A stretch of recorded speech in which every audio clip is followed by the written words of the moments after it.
Hello, we are here to ask you about Cypher Diaz.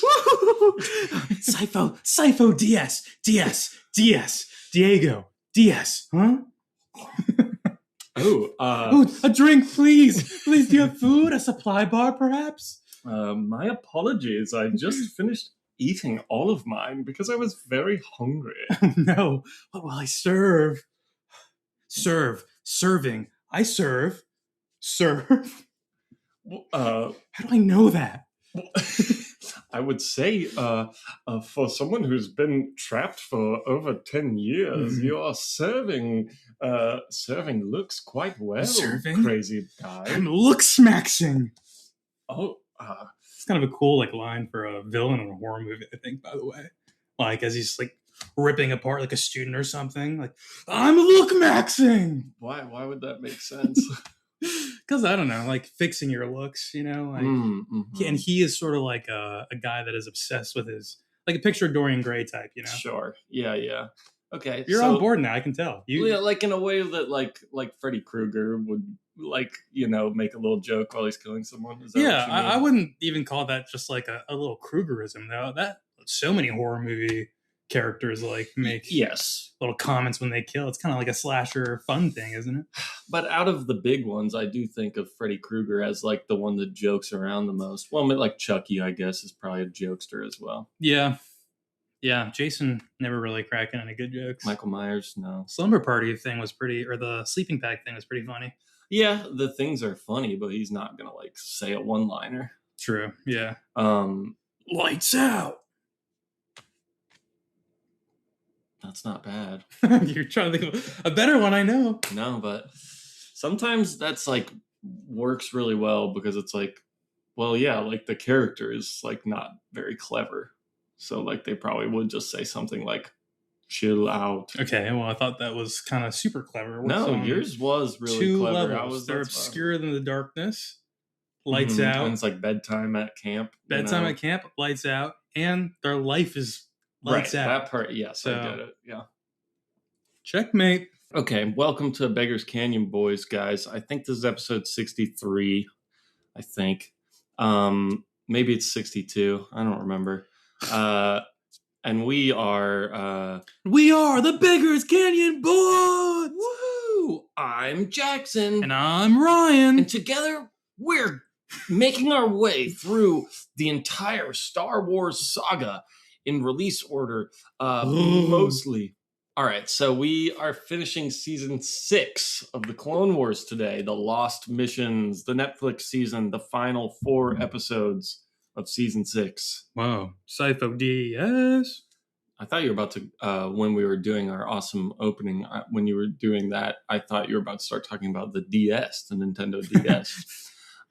But then you said DS, like Diego. Mm-hmm. That's okay, though. I was trying to go just DS, 10, Right. But then you said Diego. Mm-hmm. Because then I started thinking about Dora. It's just another, Spanish thing. Yeah. I guess in Dora, they, count. Yeah. Mm-hmm. This was, kind of fun to break down. I agree. Well, it's sort of like an after-action report on a scene that we aborted 30 seconds into it. Yeah, sorry, I got distracted. No, me too. I just thought of some a cool movie pitch that I had to tell you. So, well, that is cool. Sometimes that's all it takes, a little spark of an idea, and then you can build the rest of the movie around it. So.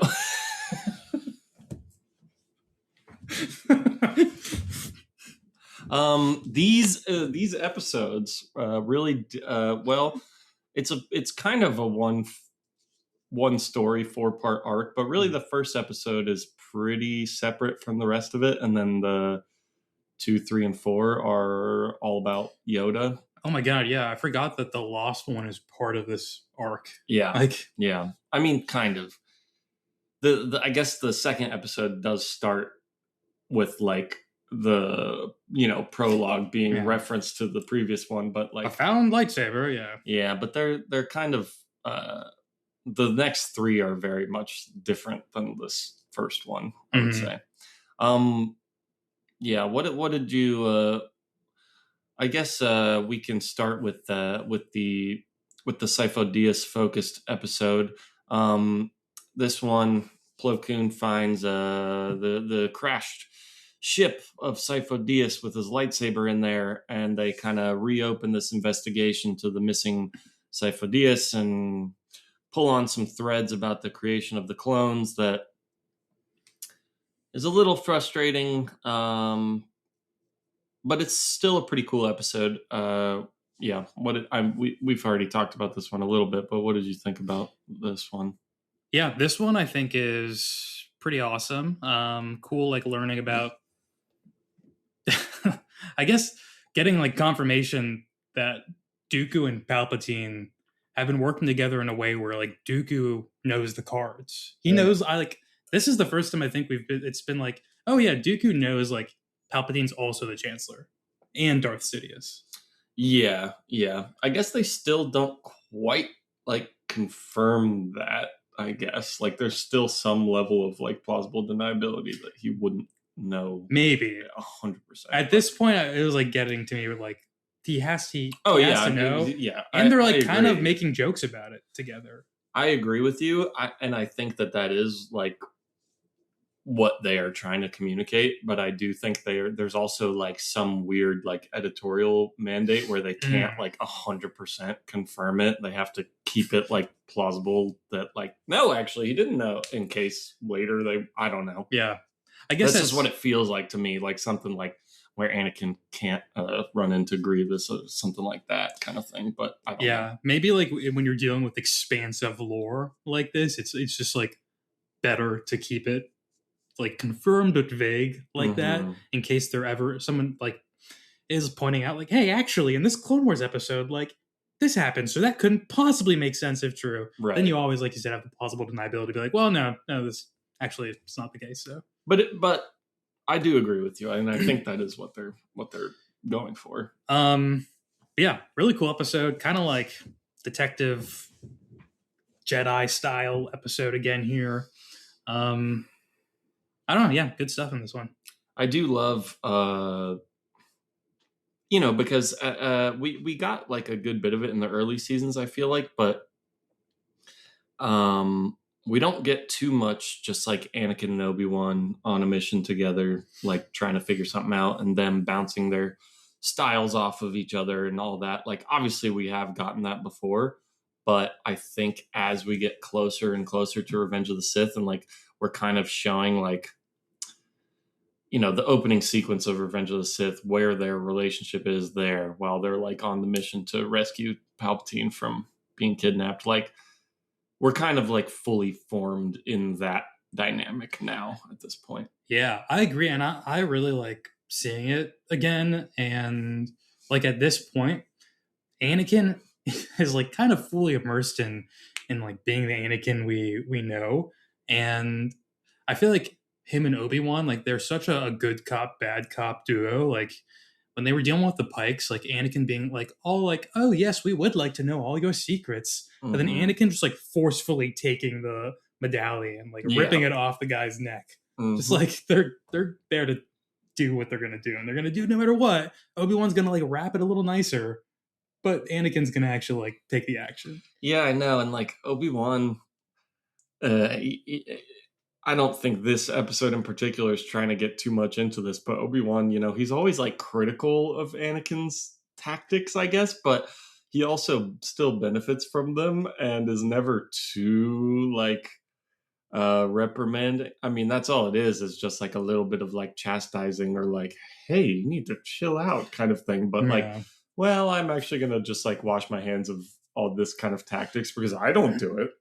But if you want to, maybe it would be helpful kind of thing. Obi-Wan is very just like finger waggy at Anakin versus like, hey, actually stop doing that. Yeah. And that's maybe why Anakin has gotten away with it. Yeah, I think Obi-Wan has trouble being a disciplinarian because he doesn't feel like he totally has the right to be, because he's like, you know, not that much older than Anakin, and like Yeah. got kind of forced into the mentor role and everything, and he wants to be like the cool guy. Oh, I will just say also, I think it was so fun, like watching Dooku have to just cover his tracks in this episode. Like Yes. Palpatine's pissed at him, like your work's been clumsy, like go clean up. Which, and it's not really his fault. It's like the Pike's fault for keeping that secret from him. Yeah, but it's really cool to see, and I love what it means for the characters. First of all, that Palpatine can force choke Dooku from planets away on the hologram is pretty scary. And then you know, we see Dooku in like at like his most vulnerable position, where like yes, he has such like a regality about him, and like I'm in control of every situation kind of vibe to him. Unless like Palpatine's there, then it's like, oh, actually, like I'm just like your little subservient, like but you know, he likes to pretend that he's in charge of everything, and like you know, all powerful and all this. And so we see him at like his most like embarrassed and vulnerable. And then right after that, when he goes to the Pike's palace or whatever, he's once again acting all like fully in control of everything. And to this point where it's like, oh yeah, he just does this to like compensate in his own mind for like what just happened. And I mean, I don't think I'm quite articulating that in the way that I mean, but do you know what I mean? Like, Yeah, I feel like yeah. you're he kind of has like he has to put on a vision of himself because the truth of it is when he's alone with Palpatine, like that is the core of who he is because Yeah, that's who yeah. he's cemented himself to. So Mm-hmm. Um, but it's awesome when uh he does kill the prisoner guy, and then he's like, some things are just that important. yes, That dude. was Oh really cool. my god! And that's another one of those moments where I'm like, man, it is so interesting and funny because like Dooku and Palpatine, these guys must feel so confident in their plan with Order 66 because they drop so many lines that are kind of like, "Hey, we have a little secret plan, and there's something bad's gonna happen." Mm-hmm. Like that, and it's crazy to me that the Jedi can't figure this out by the end of these episodes. But that's Well, a ridiculous thing. But that is the frustrating part about it, especially because when Anakin and Obi-Wan are fighting him, Dooku's literally like, "Hey, I told you on yeah, Geonosis like 5 years ago or whatever. Like, I was being completely honest with you there, okay? And I essentially laid out the whole plot to you right there, and yeah. you were like, no way. And now we're doing that again, and you're seeing even more evidence, and you're still just going to be like, well, I mean, yeah, I guess they had something to do with it, but now, like, and there is a yes, like you texted me about it when you watched it, and I totally agree that it's ridiculous that like they would come back to the Jedi Council, tell them like, okay, so we have confirmation that Count Dooku was behind the creation of the clone army. Like we Yeah. know that for a fact now. And Yoda's conclusion there is like, well, for now we have to just go along with the game. Yeah. It's like a ridiculous idea of like we have to rush forward with our clones now because they must be rushing towards some goal. So we have to stop them in their tracks before they get there. But like the goal itself is with those clones. Yeah, yeah, exactly. And like you don't have the foresight to see that. Yoda. I mean, combined with what just happened with the inhibitor chips incident of Yeah. the murder of a Jedi and that whole thing. And Fives being like, there's a conspiracy against the Jedi. You're crazy. Yeah. The Dude, it was a water parasite. What, you actually believe there's like a conspiracy? yeah, bro. Just dump some hydrogen peroxide into Five's brain. Isn't that what they said? They were like, yeah, water parasite like infected that one Tupson, whatever. Yeah, I'm pretty sure. I was joking about the White House reflecting pool or whatever. The you know how like the paint's all peeling and that. the Haven't algae. kept up with it. All I know is like I saw a picture of it looking pretty green. Yeah, yeah. And then they're just like dumping hydrogen peroxide in there to try to like kill the algae, but it's like peeling all the paint off of the floor. And then Trump was like, it's actually like vandalizers coming in and cutting up the bottom of the thing. That's crazy. Yeah. Dude. Wow. Anyway, Antifa probably. yeah, knowing them. Um, Oh, have you seen what they're doing to this poor man's Hollywood star? oh, It's so I sad. saw like one thing about that. They're And then destroying it I saw every some day. loser going to clean it up. Oh, really? Yeah. That's funny. This is so like disrespectful.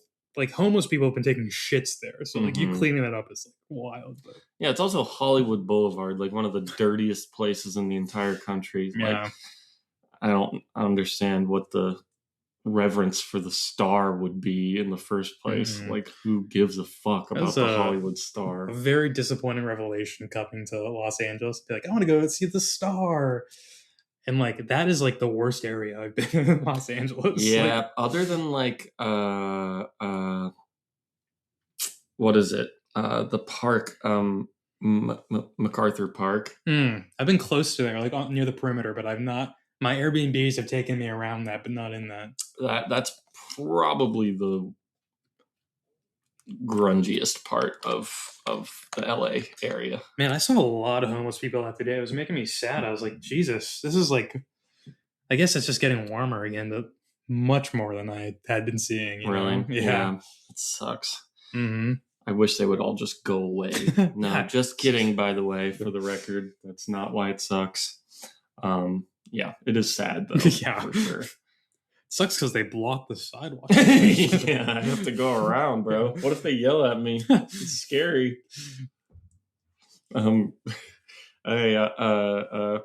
But anyway, I think it's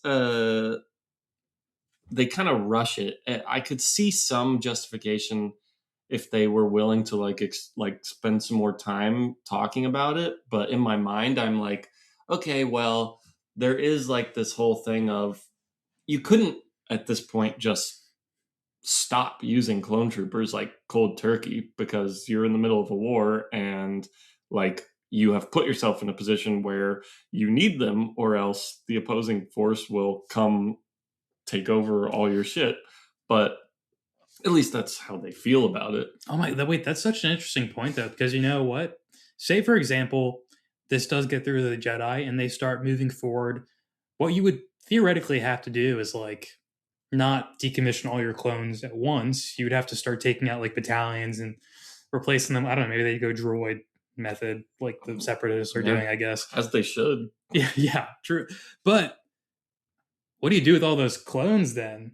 Because in the second the separatists know that this is happening, would they not just execute Order 66 then? Like, it might as well get your hit in. Yeah, that's a good point. I feel like if they got word that the Jedi were like, okay, we're going to stop using them, it's like, oh, before they do that, let's go ahead and activate it. Yeah, man. I think you're right. So you know what? The Jedi have been screwed from literally, like, there's no way out of it once you start using them. Totally. And I think that's like how I can kind of, like, it's silly in practice the way that it's like such a quick exchange of dialogue and like they just move on from it, but in the reality of the world it does make a little bit of sense to me if I'm just kind of suspending my disbelief a little bit about like how they are so clouded by like the dark side plot of it all and they're so lost in the weeds at this point that they're like, well, we literally don't know what to do and things feel inevitable, so we're just gonna keep going with how things are going because what are we gonna do? Yeah. Also, like the mention of like the cloud of the dark side, does like more power in the universe being given to the Sith like metaphysically actually cloud like the Jedi's ability to like use the Force to see things? I believe so, yeah. So the more powerful, like Palpatine at his height is when Force users, their connection to it would have been the weakest. Yeah. Okay. I think so. Yeah, I'm not positive if it's like a direct one-to-one correlation with like the dark side in general or like Palpatine specifically or what, but they definitely make reference a lot of times to like, oh, the shroud of the dark side is clouding our ability to like see things clearly through the force and stuff like that. So it's a little vague, which is how I kind of prefer the force to be when which I guess can take us into these next episodes a little bit, which I find to be a little bit silly, but wow, I think I maybe have a different opinion here than you. Well, yeah, well, let's so there's things I absolutely love about these episodes, like some moments I think are incredible, but I was gonna say, I think conceptually, like the episodes are super strong and super cool. I think narratively, the episodes kind of suck. Yeah. I love so okay, so the after that episode ends, these next three, oh well, we got to talk about the fight real quick between Anakin and Obi-Wan and Dooku. Not too much to say other than like it's extremely good. Student flips over each other like so much in it. Such like fluidity. There is that like, yeah, what you're mentioning, a nice like long shot that kind of pans across this cool like vista ledge in the Pike's palace where like they're on either side of him, and then he does like a little like corkscrew stab and then like knocks Obi-Wan back, and then he's on them, and then Anakin's rolling and Obi-Wan jumps over him, and they're kind of Dooku jumps over him. Like it's such a crazy little sequence. Really fun. Great moment where like Obi-Wan's stumbling off the edge and Anakin uses the force to like pull him back a little tiny bit, but is distracted because he has to continue dueling, and like I don't know, lots of nice moments where he like jumps after him to get onto the ship as it's flying away. Gives him a little force boost. Yeah, a lot of nice force utilization here. Totally. And another moment of Anakin and Obi-Wan working together that was cool. Them like trying to force blast Count Dooku, like, but Dooku like just dodges it effortlessly, and they just knock over all the Pikes. Also, Dooku's dodge there is so cool because he like basically jumps over a giant like beam, and if you watch him as he's like flipping through the air, his hand is just like back behind his back in this like very elegant pose. He looks so cool. Totally. I love his fighting style. I mean, we've talked about it before, but I love he's always just like that downward facing lightsaber, just defense, like nothing's a big deal to me. It's kind of vibe. It's awesome. Reminds me of like very classic like fencing style fighting. Totally. Yeah. I think it works super well for like the idea of like Christopher Lee, like a like a knighted, like a British guy. Like, it's great. Man, it would be weird for me. Like once I see Christopher Lee as Count Dooku again, that's gonna be so odd. We've been so like drenched in Clone Wars. Like his face is gonna look so short and tiny. I know. He doesn't have like a 8-inch long plastic beard. Just a great lightsaber fight. And Dooku, oh man, actually, this is worth mentioning. I think it's so cool, and they may have like been doing this because I think I've noticed it a few times. But when Dooku kills the Pikes later here, kind of just for the fun of it, really. Lom Pike. Yeah, he didn't need to do that. I guess they were attacking him, but come on, Dooku. But whenever like a character, like a politician or something dies like that, I've noticed like they love going back to like the gospel kind of chorus, like little note in the music, which I don't like notice music stuff too often, but I was like, man, this is cool. Like it makes you feel a little something like, oh man, something bad just happened. Like another little terrible pebble in the war. Like, yeah, totally. I think there are lots of moments where it's like, it's cool because it makes you feel like, oh, like this isn't like that big a deal to us as the viewer because we don't really know this character. It's certainly not a big deal to like Dooku. He doesn't give a fuck about it. And like, Grievous has done this to people a million times too. Like, or Anakin and Obi-Wan. Yeah, yes, true.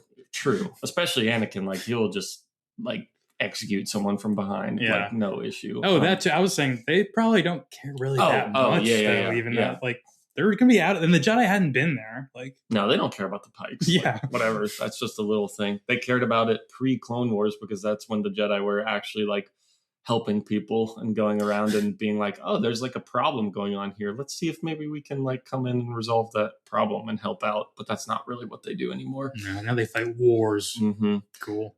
because that's why the Pikes were involved, is because they had Sifo-Dyas go there to like try to resolve some kind of like gangster conflict happening there pre-invasion of Naboo times. But uh but yes, I think what you're saying about like the music and the way they do show that for a lot of people, it always makes me feel like the dichotomy of like maybe that's not the right word, but the duality, I guess, of like, yes, it's like really not a big deal to like a lot of these characters, or really us or as the audience, or the main plot of Star Wars or whatever, but like to these people it is a very big deal. This is like the leader, or you know, like the Toydarian king getting killed by Savage or whatever. Like, yeah, what happened to them? it's just, they come in, they like have a mission, and then like through the course of their mission, usually it's not the Jedi doing the bad thing, but they, you know, are somewhat to blame for like bringing the conflict there. Yeah. They like execute the person in charge of like a whole society, and then they leave, and they're like, all right, well, good luck. And we don't really ever see it again. And it's like, well, you probably just threw a whole society into turmoil for a little while there. Really. And also, you know, maybe it's unfair to break it down like this in a cartoon, but I feel like most of the places we see in Star Wars, the planets we go to, it's usually kind of like broken down like, okay, this whole planet actually has like one or two factions, or it's just like one big faction with one leader. Mm-hmm. So like that'd be like imagining aliens came to Earth and they killed the leader of Earth if we had one, like our one leader. Yeah, yeah. And that would send the whole planet in chaos. Like, totally. I think the fact that aliens came also would send the whole planet into chaos. Yeah, but this is like a post sort of sci-fi world. True. And at that point, we might have an Earth leader. True, maybe, yeah. To represent us on a galactic level. You know what? It should be you. Why not? Yeah. Cryo freeze me. I'll wait till then. Hey, I mean, why else do we do this if we're not getting ready? Yeah, true. We're preparing ourselves for negotiations of a scale much larger than any Earthling could comprehend right now. And sometimes we call them aggressive negotiations. Where we just like to shoot people in the back and stuff if they don't do what we want politically. Yeah. Or like that one alien that Anakin couldn't force mind whatever, and so he just beat him up. Do you remember that? It's like an earlier scene in the Clone Wars. Forget what they're trying to do, but it's like every Jedi had talked to him and they're like, he's like, you know, your Jedi mind tricks won't work on me. And then Anakin just punches him. Like, yeah. And he's like, well, what about this? Yeah. I don't remember what the context of that was, but I do remember that. Oh, yeah, man, I love Anakin. It's a good character. He's such a little shithead. Okay, so these Yoda episodes, Yoda starts hearing some voices from Qui-Gon. Wonderful, by the way. Love. Is that Liam Neeson? It is. Okay, yeah. Crazy. Yeah. Cool to get him for some lines. So he recorded new lines, though. Those aren't like refitted lines. Okay, yeah, that's what I thought. No, they got him. They got him for the Mortis stuff as well, like when he showed up to them there. But that was arguably not actually Qui-Gon. That was like the son pretending to be Qui-Gon. Maybe we talked. I didn't realize it was him voicing it before too. Yeah, I think so. I'm pretty sure. Wow. So yeah, he's like, whoa, like, is that actually you? And the Jedi kind of don't really believe it, because at least with all of their knowledge at the time, they think that there's no way to retain your identity after you die and you become part of the cosmic force. I think that kind of stuff is pretty cool when they talk about, life transferring from the living force to the cosmic force and all that. Essentially, Yoda goes on like a big vision quest.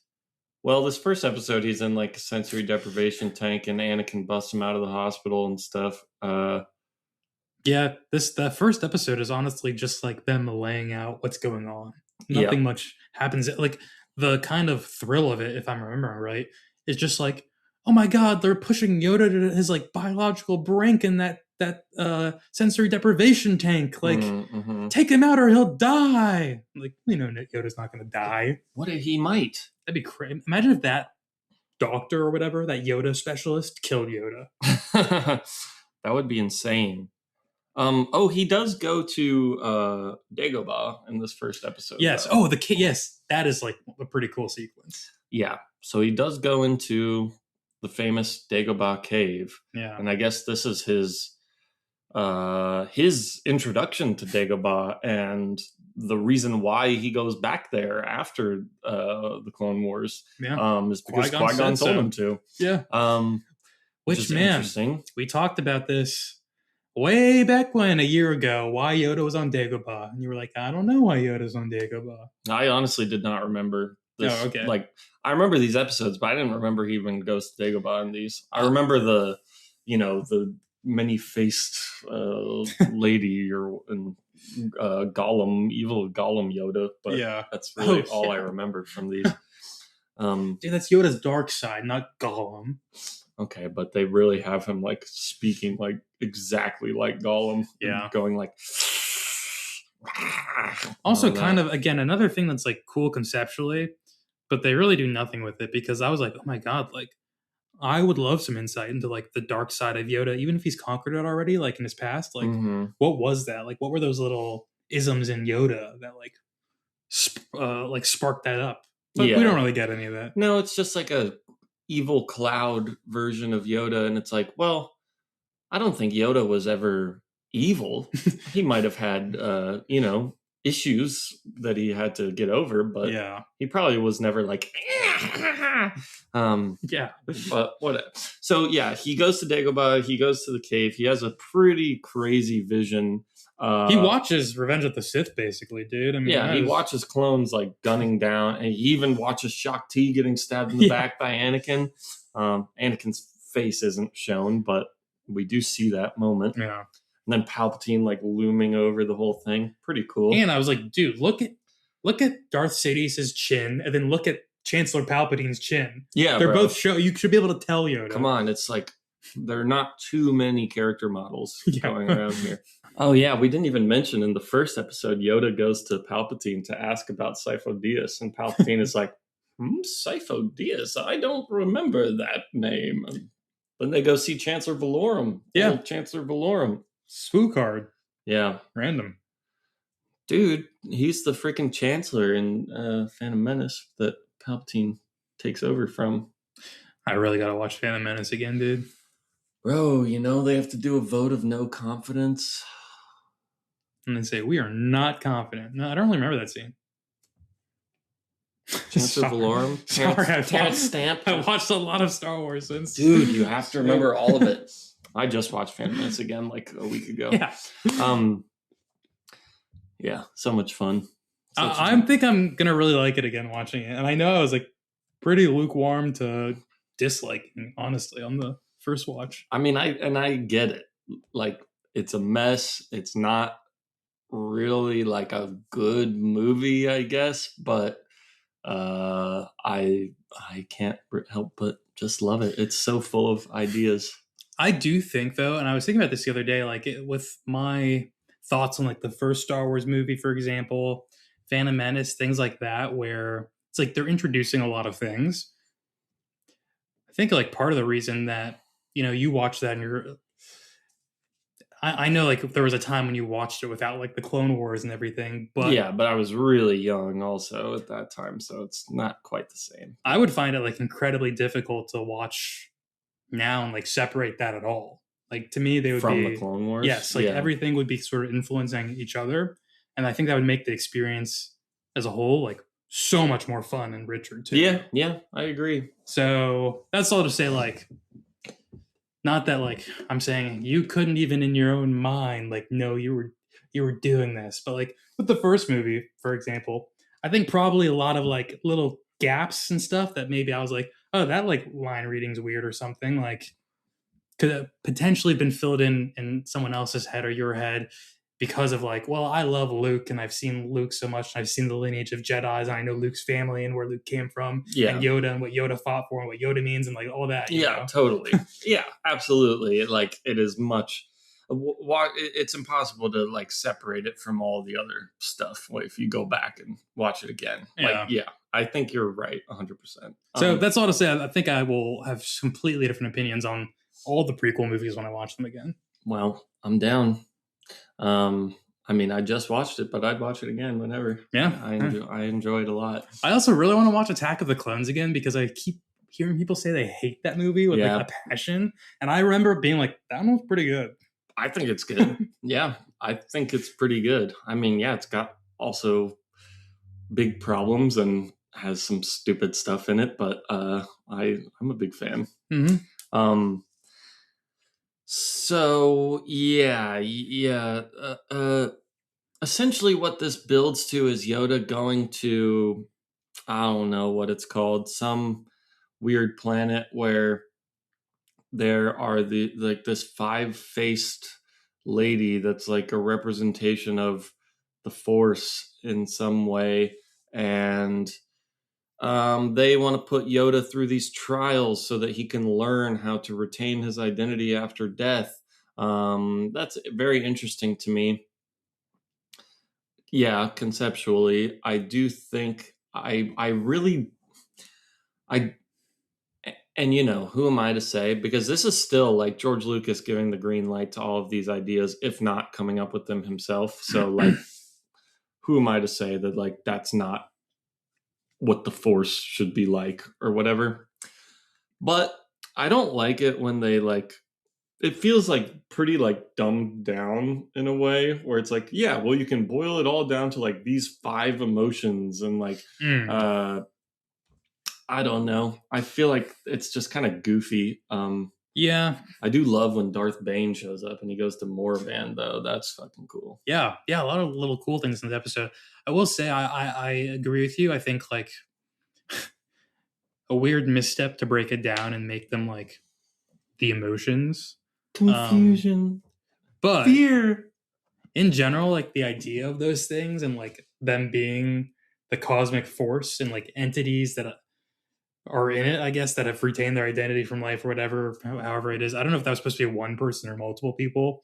Yeah, who knows? But like that is cool. Yeah, but you're right. It really for something so like metaphysical and cosmic, it like ruins the complexity of it. If you're like, yep, it's just 5 emotions. Like that is the totality of like every experience in the universe. 5 emotions. Yeah, it's like I much prefer. Yeah. It just terrestrializes it too much or something. Or well, that's true too. Yeah, I mean, if you think of like it's a big universe, right? Yeah, like it literalizes. It's not quite the right word I'm looking for, but it's the same issue that a lot of people, I guess, would have with like midichlorians or something, like biologicalizing the Force or turning it into something like more physical or understandable in like a direct way, which I much prefer the explanation of it. It's like the rock, the tree, your ship. It just is a energy field that combines everything, and we are not just one thing separate from everything. We are connected to everything because our foot is connected to the ground, is connected to the tree, is connected to the air and to space. Like that is better to me. I will say though, like the mid-chlorian count or whatever, the biology aspect of it, I don't mind as much as like this emotion thing, because that is like predicated on like mankind or beings, organic beings, making that terminology and like using their language and structure to define it. That's true. Whereas this is like them already like cosmic and being like, yeah, there's just 5 emotions, which is ridiculous, like a little ridiculous. Yeah, it's like Yoda, like at least in the context of this episode, it's like Yoda encountering like the capital F Force personified in a way, which we've already kind of seen with the father and the son and the daughter. But I guess those were that was more just like a vision that the Force was showing them, I guess. I don't know. Yeah, I wasn't even like thinking about that episode like next to this one, but if you put the two things side by Kind side, of similar. yeah, and like weird, it I guess it expands the Force lore where it can go in many like scatter-shotted directions, which maybe has some interest to it. But I don't know. I don't know. A little weird, but cool I, in theory. I think Yoda fighting his little evil gremlin self is very dumb, though. I think that's probably the biggest swing and miss of this whole thing is the evil Gollum Yoda. I mean, it's so Gollum Yeah, coded. yeah, it Like is. the way it moves, the way it talks, like it's just almost one to one. And then they just, I like, again, we already talked about it a little bit, but I like that theoretically, like Yoda being like, the spirits too are telling him like, you think that you are completely enlightened and have fully like conquered your personal dark side or whatever, but that's actually hubris and you're wrong and you aren't as like all knowing as you think you are.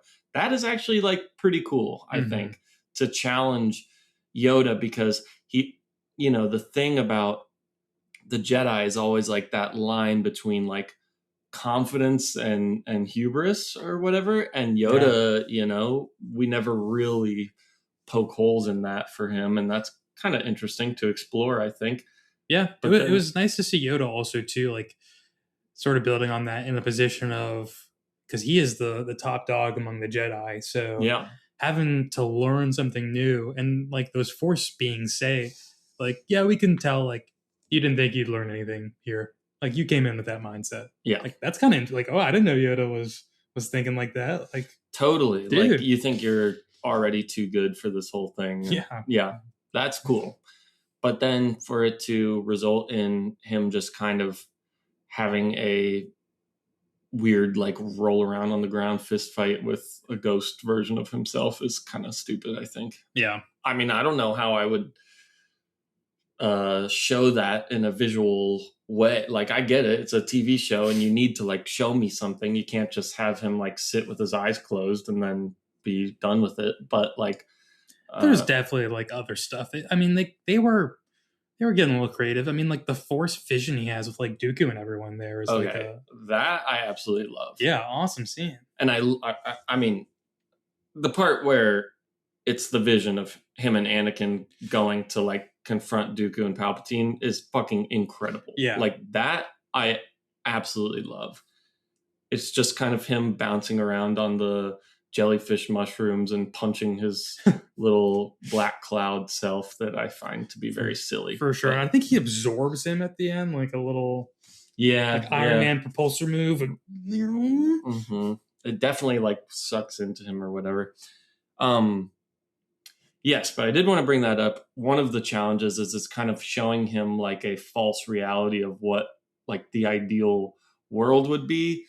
That was like genuinely making me I was emotional. gonna say it's really sad seeing Dooku like so joyful and talking about his past experiences with Yoda and everyone just like going to meditate together. I know. Oh It's my like, god, and Ahsoka being there is also really like terrible to see. and Anakin, because this is a world where Qui Gon never died, and Anakin has been just trained properly by Qui Gon, and everything is good. I mean, I'm sure there's still problems, but it's pre Clone Wars type problems where, like, yes, there's like disputes on planets and the Jedi go help, but like, Yeah.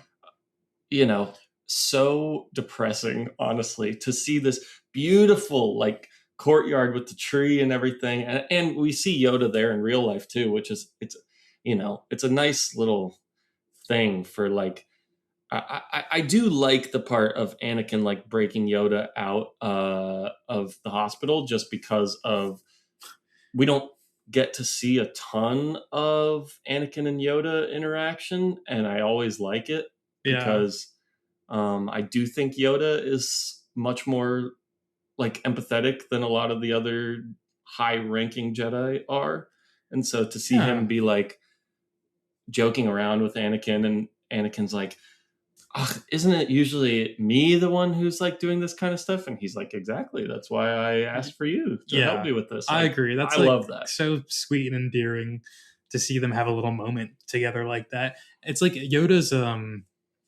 energy is like the correct way to be because he's like stern with Anakin, but also still has that like grandfather esque vibe to Totally. him. Whereas like some of the other Jedi Council members are just dicks Yeah, that absolutely. push him further away. Honestly, Yes, they isolate him and make him feel bad about his emotions and things like that. Whereas yeah, like Yoda like loves children and like enjoys like joking around and having friends and stuff like that. Like yeah, so that vision of like Dooku and Qui-Gon like having a conversation there, I was like, I am like getting a little misty eyed watching this. It was very sad. yeah. And you like Qui Gon a lot more than I do, so that also Yeah, must have. I love Qui-Gon, man. I mean, I think I'd have to rewatch because I will say, like, even seeing him in these episodes again, I don't know. I was like, Qui Gon looks cool. yeah, he's cool. His hair is great. Yeah. I think the Phantom Menace like fumbles his character a little bit, and it's not.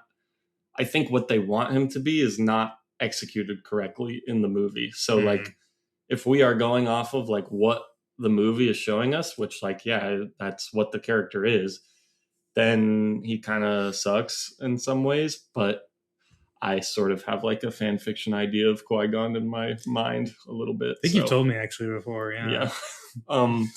But yeah, so it's like when an album comes out that has too many songs on it, and then you can just make a playlist of all the songs that you like, and you're like, oh, it's actually a great album. Yeah, like, you have to think about the rest. Ignoring the stuff that like, no, that's part of the album. Yeah. But, uh, so yes, this ends with a big extended vision of Yoda like waking up on a Republic gunship in the in like wartime mode with a bunch of clone troopers, Rex and Anakin, and they're going to confront. They've got confirmation of the Sith Lord, Dooku's master. We know where he is, and we're gonna go apprehend him right now. The way they phase into that scene too is like horrifying, honestly, in a way. Like when Yoda's on the ship all of a sudden, and Yoda is a master, so he handles it very well, and immediately starts to get his bearings, and is like, "No, just like answer my questions, and like I'll figure this out." Yeah, like as Anakin's like, "Are you okay, Master?" and Yoda's just like, "Give me the answer, like let's go." But he does have a moment of like, what is going on right now? It's scary too, and it's kind of funny because like the camera is low, kind of from Yoda's perspective, like looking up at things, which in the red lighting of that ship makes everything like a little more terrifying too. Totally. I 100% agree. The direction of that whole sequence is so cool. Like the way it kind of like, I forget exactly how it like fades in, but it's like, and we're here on Yoda's face, and then we go up, and it's like, yeah, a bunch of clone troopers from a low angle. It's like very, I don't know, like you can it lends it to being like something's like a little off with this whole thing. It's not, I mean, and we know it's a vision from the beginning. It's not like they're trying to make us think that it's real, but it communicates that in a cool way. Oh my god, Yoda's gonna fight Palpatine before Revenge of the Sith? That wouldn't really make any sense. But yeah, the red lighting of the whole scene is really cool. Yeah. They go there, they fight. Anakin fucking executes Count Dooku like he does in Revenge of the Sith, and Yoda's like, "No, don't do that," and he does it anyway. Yeah, intense, really cool. By the way, can I tell you a little spoiler? Or I had that spoiled for me. I saw and I scrolled past it, but it was like Anakin in his Clone Wars version. This was like a while ago, executing Dooku, and I scrolled past it and I was like, oh, I guess like fans are fucking making like Clone Wars versions of scenes from the movie, or like that is something that happens. Oh, okay, yeah. I have seen I don't watch these, but I've seen recommended on YouTube like that scene from Revenge of the Sith and Clone Wars style, Anakin versus Obi-Wan in Revenge of the Sith in the Clone Wars style. Okay, yeah, that's immediately what I thought it was, and until like I watched this episode, I still thought that what it was. And I was like, oh no, that's absolutely what I saw, because the perspective obviously is not the same in the as it is in like Revenge of the Sith. Yeah. Like they're in a completely different like location, and I think it's turned the other way. So I think you're right. But what I forget what's going on, because Dooku and Palpatine in real life are meeting up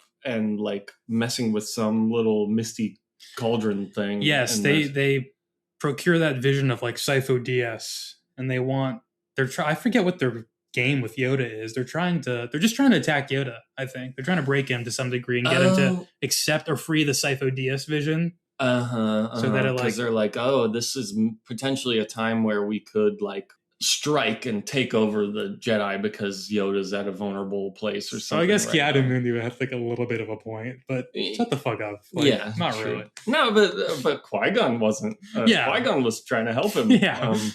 Wrong point, like, or just wrong. Yeah. I mean, it could be true that like, hey, Yoda, maybe you be careful with all this, but definitely he's so dismissive of any possibility of it being real.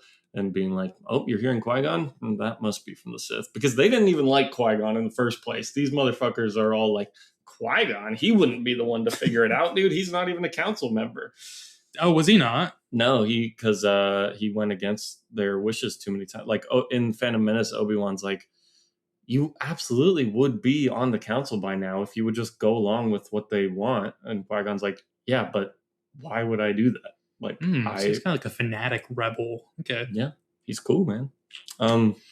Just don't remember him being that cool in the movie. And I have a little bit of a distaste for Liam Neeson, so I will say that plays a part. I know you like Liam Neeson. Something about him, I see it kind of like a Mark Ruffalo thing for me. I associate it with like bad acting. Oh, for real? Yeah. What is Liam Neeson made you think that of? I guess it's more like 2010 stuff where he's just in a million like mediocre action I was going to say a bunch of like action films that just suck is like mostly what I've seen in it. Yeah. I mean, I like him like The Gray, for example. That's a good film. The First Taken, I remember liking that when I saw it years ago. I don't remember if it's a really good movie though. Have you seen like Schindler's List? No, I have not. He's quite good in that. I didn't know he's in that. He's Schindler himself. Whoa. Main character of it. I would say he's also really good as an older performance in Silence, the Martin Scorsese movie with like Andrew Garfield and they're like missionaries in Japan. Have not seen it. I don't know if I've ever heard of that. It's from 2016 or 2017. And it takes place in like the 1200s or something like that. And they're like Spanish Christian missionaries going to Japan, and where it's a pretty like morally gray movie where like the Japanese wherever they are, like imprison and like torture Christian missionaries. And it's like, well, obviously that's bad, but also like, why are you like being a missionary? Why are you trying to come in and like convert people and stuff? Damn, that sounds pretty good. I didn't know that existed. It's cool. It's a good movie. And Andrew Garfield's in it? Yeah. With Liam Neeson. Well, that's an interesting pair up too. And Adam Driver, I believe, is also in it. What the hell? I've never heard of this movie. It's good. It's quite good. You mean Kylo Ren? Dude, how do you know about that? Dude, the crossguard lightsaber. Kind of cool. Why would you need that, though? Seems impractical. Seems dangerous. Yeah. Oh my God. But whatever. We'll have plenty of time to talk about that. And guess what? We are actually super close to it too. We're in 2014 now. The movie comes out in 2015. I was looking up so Clone Wars Season 7 ended in 2020, right? Yeah, started and ended in 2020, but it's because it was just canceled and delayed. When did Clone Wars Season 1 premiere, though? 2008. Man, we've watched that much Clone Wars. I know there's gaps in between that they took breaks and whatnot, and a big one towards the end. But. Yeah, we've only got to 2014 Clone Wars. Oh, currently. And then there's, after what we just finished watching, is like a 6-year gap. Oh, it's 6 years? And then Season 7. That's nuts. That's ridiculous. Well, the show was just canceled until, the whole Disney Plus TV shows thing started, and they were like, "Hey, this could be a home for it." Yeah, that's what I was thinking. I was like, man, during 2020 and like when COVID was happening, I was watching every little Disney Plus show that dropped just because there was nothing else to do. Yeah. If I was a Star Wars fan, I probably would have been so happy. Like, And the beginning of the Disney Plus TV shows for Star Wars was very promising. Mandalorian and that Clone Wars season, it was like, hell yeah, we're what looking came good. next? Book of Boba Fett. Was that? I think that was the next one. I feel like because I would go on Disney Plus for whatever Marvel, like Falcon and the Winter Soldier or whatever, and it'd be like, coming next is like Book of Boba Fett. Like, Boba Fett, Ahsoka, and Obi-Wan show all came out like pretty close to each other. I forget the order of them, but I'd love to like the Ahsoka show's not good. I have not watched all of it. I'm curious. I would really like to actually, because I watched the first 2 episodes and I was like not feeling it at the time, and I think it might be kind of bad, but I think there's probably some really cool stuff in there. I would imagine she has a lot of, like, not in the universe, externally, there'd be a lot of problems with writing her post Clone Wars, and not just because I think she's a character that's created for the Clone Wars with a really specific purpose, it seems, in the Clone Wars, and like meant to be representative like of the Jedi's failure, Yeah, and like how they let people down and like people slip through the cracks like that. And I imagine they're going to resolve that in season 7 here, because we're getting to like the point where it's like, yeah, it's going to get resolved here.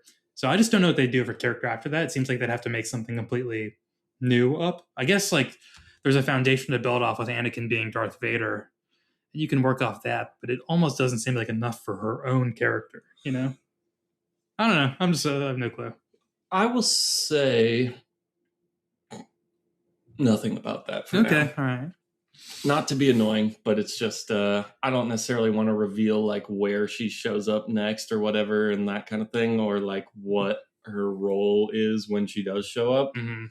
But at least the stuff that I've seen, I still continue to like her as a character after Clone Wars. Maybe you won't want to give me an answer to this. Is her story in Star Wars over? Like, is there going to be new Ahsoka stuff like in the timeline that comes out in the future movies, or no? I don't know. Honestly, I don't know, because I don't know where. I think there's supposed to be a season 2 of the Ahsoka show eventually. Okay. So, but beyond that, I don't really know. Genuinely, I'm not trying to. No, I'm just curious. Trick you or anything. Once I saw like Clone Wars ended in 2020, which I guess I shouldn't have been surprised that it's like relatively recent. I was like, man, Ahsoka's like still like a big character they're probably using like today. So. Yeah, I mean, yeah. It's been a while at this point since really any Star Wars. I mean, before the Mandalorian and Grogu movie, that we had a big gap of really any big Star Wars content since like the Acolyte show, I guess. But ooh, maybe she'll be in the new one with Mia Goth. Oh yes, Starfighter. Yeah, with Ryan Gosling, directed by our favorite director, Sean Levy. That's gonna be a weird movie, dude. A free guy in Deadpool. Yeah, I cannot imagine Ryan Gosling in that movie. Yeah, the only image I've seen of it is like him and some little fucking kid. I'm like, who's Mia Goth? A villain? Yeah, I barely know anything about it though. Well, yeah, in this little fight that they have, I forget how it ends, the fight. But I do know that Yoda does a lot of absorbing of Palpatine's lightning. Like Yoda has to make the decision, like save Anakin, or like take down Darth Sidious. Mm-hmm. I think. Well, I don't remember what he does though to like wrap it up. Let's just look real quick. Let's just watch some honest trailers. Clone Wars Season 6, honest trailers. Were you an honest trailers fan? No, I feel like you guys were talking about this the other day too. Never really watched those. Didn't even really know the concept that well till you guys explained it. Honest trailers and Cinema Sins were both kind of like at the same time. coming out. And then there was also literal trailers from Tobuscus. All stupid. What is like? How do you take a trailer literally? He would just take the music from the trailer and sing what was like literally happening on the screen. Okay, that's a dinosaur, and they're running like that. Pretty much. We can watch one. Okay, so they fight, they fall together, and then Yoda like pulls the hood back and it's just nothing under there. Okay. And then he wakes up and essentially it's just like, okay, you've passed your test. Now you're gonna like train with Qui-Gon to learn how to retain your identity after you die. And also there is another Skywalker. And then Yoda comes back to Coruscant, and Mace Windu and Obi-Wan are like, hey, so what happened? And he's like, oh, nothing. But, there may be a way we could achieve victory, not in the Clone Wars, but for the Jedi forever. Yeah. That's how it ends. I guess there's a more charitable way to interpret that, but I was also a little pissed at that scene, too. I was like, wow, it sounds like Yoda knows they're going to lose the Clone Wars here and is saying, like, yeah, we're going to lose the Clone Wars. We can't win them. There's no way, but we'll win in the long run. Yeah, I mean, and that's frustrating, but I also think Yoda is like a pretty big believer in like, well, the Force is kind of determines everything that's going to happen, so we just got to go along for the ride. Yeah, I guess to me it's just I guess I can make sense of it because we're getting towards the end of the Clone Wars here. But like if this was earlier on and then we went through more episodes, it'd be pretty terrible. You'd be like, oh my god, we're just more like senseless violence towards nothingness. But it is crazy a little bit that he wouldn't be more like, hey, like we have to stop fighting. We like, what does all this mean? And have like a breakdown about it. That would make sense to me. But yeah. Plus, I don't know what season 7 is going to be, but like if we're moving forward in the timeline and it's after this episode, again, it's going to like strike me as a little odd, but yeah, I mean, I guess we're like moving forward a tiny bit. We're pretty close to Revenge of the Sith at this point. Okay. So yeah, we've talked about it off mic, but we will be breaking the format of the show to go ahead and watch season 7 because there are things from Rebels that spoil cool things about season 7 that if we watched it in release order, you would be like, oh, well, I guess that happened in season 7. Really? And then we go back and see it later. Why because it was supposed to come out before Rebels, but it got canceled and they thought that it would never come out. So they were just like, well, we can kind of tell a little bit of those stories in Rebels by saying like, this is what happened. Damn. Wow. Okay. But I think it's way more satisfying if you watch the Clone Wars stuff first. I'm not waiting 6 years to watch. No, come on, bro. We have to. There's like 3 more TV shows we have to get through all the way before you touch that. True. And yeah, in defense of that, it wouldn't be 6 years. We'd roll through those in like a year. Yeah, probably. Yeah. 3 movies, a whole new era of Star Wars to get immersed in. Oh, man. Weird to think that these come out after the new movies. Yeah. Season 7. But we're not going to go right to season 7. Just maybe one episode in between, because season 6 and season 7 both have a lot of cut episodes from them, and so I would like to do one episode where we talk about those. There isn't too much in terms of full things about the canceled episodes.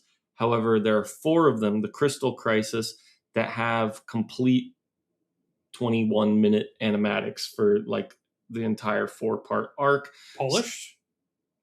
Well, they're fully voice acted and edited and, put together, but it's like low animation quality and like not too much motion. It's essentially okay, so I imagined it was like the models or whatever. Yeah. It's what they would show Dave Filoni and George Lucas to give like the final check mark on before going into actual like difficult animation work, I guess. To just show like the story and the pacing and everything is how they want it to be.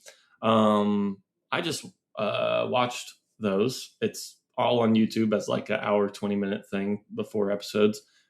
Very interesting. Pretty cool episodes. And you can kind of just imagine what they would actually look like for real.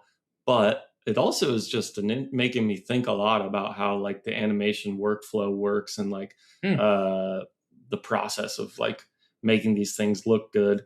That was pretty interesting as well. So I would say you have to watch those. You have Okay, to. I will. No, it's just a good 4-part Clone Wars arc as well, and it is like Oh, okay. I thought it was like four random ones, but it's no, all one it's a story. one story 4-part Oh, damn. arc, Okay, wow. and then so there are a couple other arcs that there's this is probably the most frustrating. Well, they're all actually frustrating. There's a canceled arc that was going to resolve all the stories, all the bounty hunter stuff. It was going to resolve like young Boba Fett, Aura Singh, Cad Bane, their relationship, all that. That we just don't get to see any of. That's a bummer. Yep. No, I wish I didn't know that they didn't resolve that stuff because now moving forward in season 7, I'm gonna be looking forward to seeing Aura Singh again. She's not gonna be Yeah. there, is she? No, unfortunately not, and it's really annoying. And then leading also with that, um, Ventress's story we will not see Oh my god, what? concluded because there was an 8-episode arc that was going to be Quinlan Voss. The Jedi decide that this was supposed to be like the Jedi have really lost their way because essentially they send Quinlan Voss undercover to assassinate Count Dooku, and in order to do that, he like teams up with Ventress. That also works into all the Boba Fett or Singh stuff because she's in that world now. So that's part of that story too. So really, it's like a whole big 12-episode thing with all the bounty hunters, Quinlan Voss, Dooku, Ventress. Um, the 8 episodes did get adapted into a novel called Dark Disciple, which I read and is quite good Okay. as far as like story goes. And the whole time I'm reading it, I'm kind of just like imagining them as like Clone Wars episodes in my head. And I'm like, yeah, these would be very good, very, very good episodes, if not like some of the most interesting. Wow, bummer. But does that mean that they were able to use Ventress in other stuff, and maybe her story's a little different now, and she's got a different trajectory, or like is Ventress just like on the bookshelf of characters and collecting dust? Like, do I have that to expect for a lot of these Clone Wars characters? um, no, I would say most of them do show up in other stuff. And they try to resolve their thing in different ways. But with this story specifically, it's just like, well, no, that's like still canon. Like it's still part of the story. It's just a novel instead of episodes, but it's still supposed to be like a canon novel. And they treat that like it happened in other stuff later. Okay. So I won't tell you exactly what happens and all that right now. But if you don't want to read the book, we can just talk about I mean, obviously, I'm not expecting you to like read the book by next week or anything like that. But I'm just saying, if you're like, no, I'm probably never going to read that, then we can just tell you what happens in it. But what we will read is another very frustrating one that they didn't animate.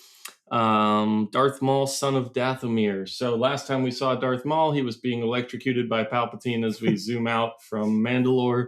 Then we're not done seeing him in Clone Wars. However, a big portion of his chapter or a big chapter of his story is missing. A big 4-part arc, 4-episode arc that never got made. Why did the show get canceled?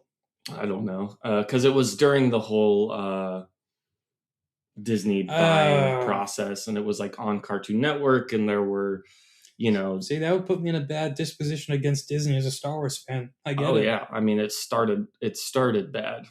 They canceled the 1313 video game, which was going to be an M-rated Star Wars game about like the underworld of Coruscant and bounty hunters and all that, and everyone was pissed about that. The underworld of Coruscant would be super cool to see. Totally. The depths of it. And And if I'm not wrong, you play as young Boba Fett in the game, if I remember correctly. That's cool. That got canceled. So yeah, it was like right off the bat, people were pissed. Dude, did you see Anakin Skywalker is going to be in the new, like, XCOM Zero style Company? game? Yes, I did. Yeah. Looking pretty I can't good. wait for that game. Looking really good. That game looks awesome to me. Yeah. I just started playing Outlaws again because I was like, wanted a Star Wars game. Dude, play Jedi Fallen Order. I know, but that's the one with Cal? Yeah. Yeah, I don't have that here. I only switched here for my PS5 at home. I see. I'm excited for the Galactic Racer game as well. It looks fun to me. Have they released like gameplay? Yeah. Oh, I haven't seen it. I only saw like the initial. Was that the one that had like the really cinematic like trailer that was just the ship coming down and someone stepping off, or is that a different game? I don't remember. Yeah. It is a Star Wars game for sure, but maybe it's another one. Well, in Galactic Racer, old Sebulba is like mentoring you or something like that. That's cool. So the Darth Maul, Son of Dathomir, did get adapted into a 4-issue comic book miniseries. So we at least get to like see it, and the art style is in the Clone Wars style. So it does feel just kind of like the storyboards of a Clone Wars episode, and we still get to know that story. But it is like a very important piece of like when we'll see Darth Maul again in the show. Spoiler: he's in season 7 of the show. It's like, wait, what? The last time we saw him, he was being electrocuted by Palpatine. Now he has 4 legs? What? Yeah. What? And it is just like a huge missing chapter in his story that is pretty important. So we'll have to check that out. That is annoying. Yeah. I mean, it's frustrating. You know, I know we like comics, so that's fine. But like for other people, that must suck. Like I got to go read a comic to get the context of it. And it's like, if it was always supposed to be a comic, that's one thing, but it's not supposed to be. It's supposed to be TV. Yeah. And like, sure, I guess a comic is like a pretty close way to adapt like a movie or TV thing sometimes, but they're different mediums for a reason. But yeah, I'm sure they had to cut a shit ton of stuff. I mean, to make it fit into a comic. 4 issues too. It's like definitely not like going to take you an hour and a half to read all of that. But so that's a bummer, but at least we still get to see the story like visually represented in a way. So that's, I think, you know, maybe our next episode we'll do like the Crystal Crisis animatic, that comic, and then just like read online about the other canceled episodes. And then we'll go to season 7 and finish off the Clone Wars. Whenever you get a chance, can you just send me like okay, for sure. You. Yeah, I'll list it out and give you some links and stuff. Cool. Does Maul cry about Savage in the comic? I actually don't remember that. It's been a while since I've read these, and I did read it again like 3 years ago. But whenever I'm like reading comics before bed, they do not stick in my brain at all. Yeah, just thinking, man, it is like really sad that Palpatine just comes in there and slaughters his brother like nothing. Yeah, but Maul, you know, you didn't appreciate his brother while he was there. He was mean to him. He electrocuted him. He didn't electrocute him, but he force choked him. He beat him up and stuff. Real quick, earlier you mentioning like Palpatine force choking Dooku like from planets away.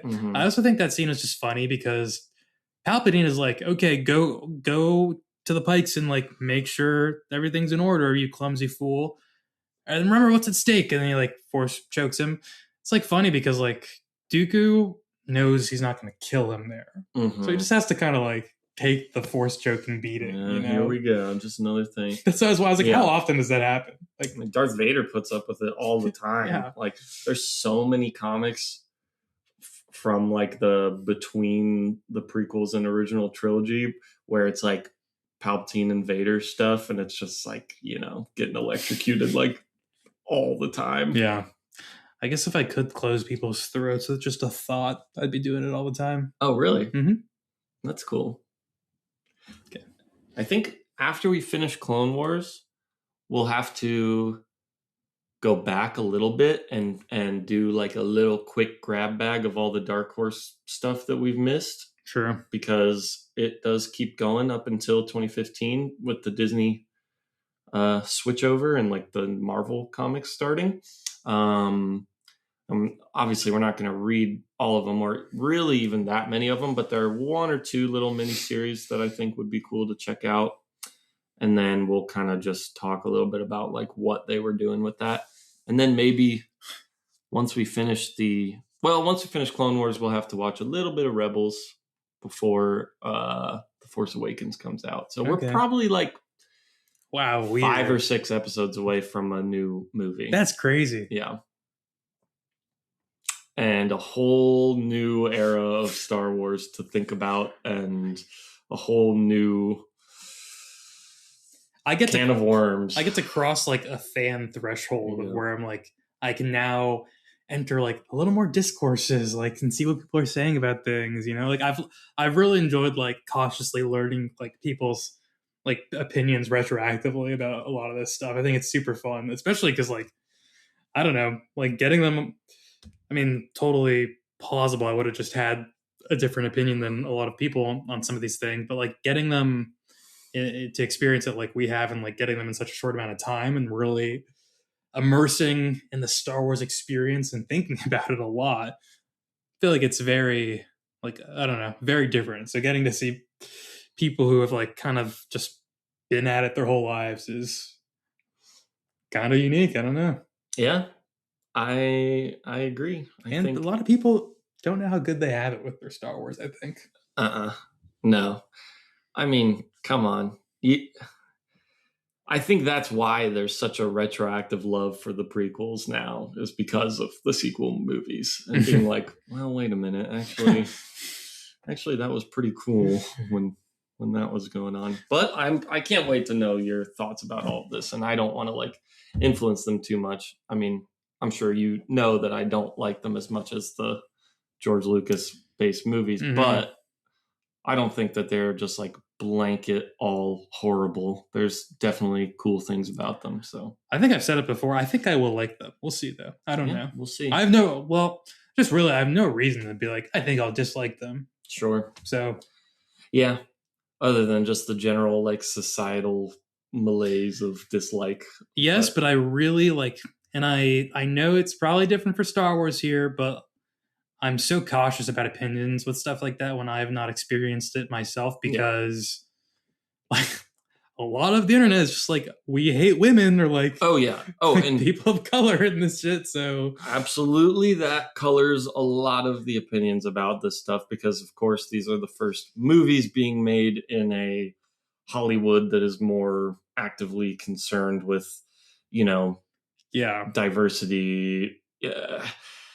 Which, of course, through the lens of like corporate Disney diversity, has its own yuckiness to it, where they're like, "Look, isn't that cool? Like, there's a black guy." Yeah. But when I started like really on my radar, like guys like Critical Drinker and like those terrible fucking idiots popping up on my feed, it like started. When did Force Awakens come out? Like 2015, something like that. Yeah, that's when it started. Like. And I feel like they use that movie specifically as a huge like cudgel just to bash everything else like crazy. And it just became like a little monster that I hate online now. Oh yeah. No, I definitely don't. I mean, I'm not saying that you are, but I think it's good that you're not like allowing that kind of discourse to like influence your opinions before you've seen them. And I think like, while I have many problems with the movies, I hate the way that people talk about them online as well. So yeah, but I'm sure there'll be missteps in there. I'm sure there's some good stuff in there too. Yeah, for sure. I'm excited to watch them again, because I haven't seen any of them in quite a while. I was gonna ask, when's the last time you watched the first one, you think? First one? A few years, or probably before COVID. Okay, wow. For sure. I haven't seen any of them since COVID. The first one I saw a million times when it came out. Second one I've seen a few times, and then the third one I've only seen once. And I feel like most of the things I've seen Adam Driver in, like, he's a good actor. I don't have a problem with him. No. I don't know the actress who plays Rey, really. What else has she been in? Daisy Ridley. She's been in some stuff, but nothing I can really think of. And then John Boyega and Oscar Isaac. I always forget Oscar Isaac. That's so weird. Yeah, he's Poe, right? Yeah. Yeah.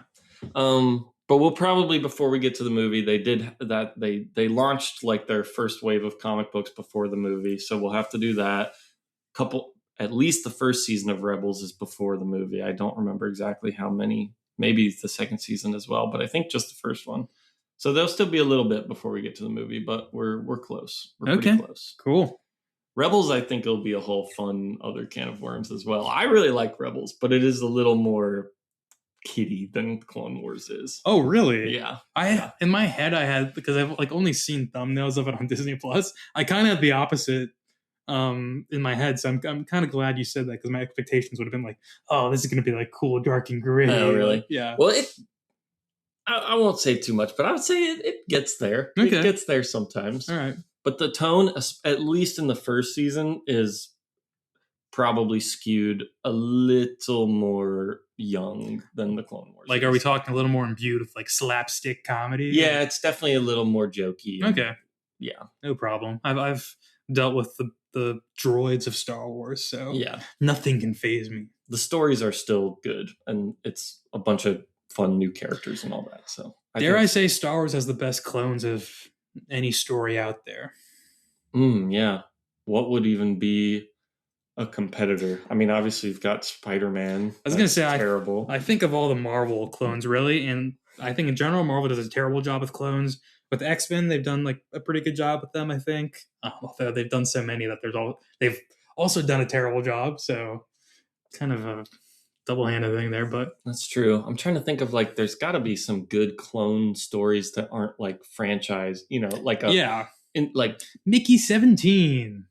That's one. Yeah, that's true. That's too new though. I'm just thinking of a lot of like Android stuff, I guess. That's not clones. But, yeah. People, I guess, like make a clone of themselves in android form sometimes. Yeah, you ever see Keanu Reeves replicas? Well, I've talked to you about it. I have not seen it. I think some clones in that movie. Yeah. Just saw a post from Thomas Middleditch's ex-girlfriend talking about some of his mistreatment of her. Just recently? Pretty yucky. Yeah, like 2 days ago. Did she just post it? Mm-hmm. Oh, no. Yeah. Because you know how people are posting, maybe you don't see this, but I see this so much now, like a 3-slide thing of like, I met so-and-so, blah, blah, blah, blah, blah. He does this and this. That's my why. Yes. I see a bunch of that. And then you also see like bad versions of that. And this one was like, every time I would get upset, he would yell at me and call me names and blame everything. Even after getting canceled, he couldn't take accountability for this and this. And that's my why. Well, I'll never trust someone when they say I love you ever again. Stuff like that. Oh, God. Yeah. Yikes. That's I mean, he sucks. That's awful. Sucks to get the double hit after, like, and while he's canceled, like, he's still being a dick. Like, yeah. What a funny call out. Like, I'm sorry she went through that, but pretty funny call out. Totally. Anything else to say to the adoring fans? Thank you all. From the bottom of my heart. Thank you all from the bottom of my heart, which is much deeper and larger. Okay, you can have that. I don't know if that's necessarily a good thing.